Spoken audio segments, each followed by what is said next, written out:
अस्सलाम वालेकुम friends, welcome back to my channel Laiba health tips. Viewers, आज मैं आप लोगों के साथ रंग गोरा करने के लिए बेहतरीन फेस पैक शेयर करने जा रही हूँ।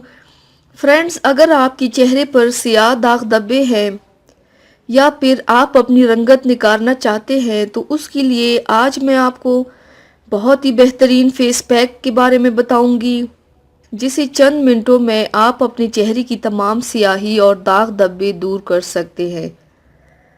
तो चलिए शुरू करते हैं, पर इसके पहले प्लीज़ मेरे चैनल को सब्सक्राइब कर लीजिए और बेल आइकन को दबाइए एवरी लेटेस्ट ब्यूटी अपडेट को सबसे पहले पाने के लिए। इसके लिए आप लोगों को चाहिए, सबसे पहले बर्तन में 4 चम्मच चावल का आटा या मैदा डालें। उसमें 2 चम्मच गुलाब का अर्क डालें, 3 चम्मच कच्चा दूध डाल दें और 2 चम्मच शहद डालें। अब इन सब को अच्छी तरह से मिक्स कर लें। मिक्स करने के बाद इसे अपने चेहरे पर लगाएं और 20 मिनट के लिए छोड़ दें।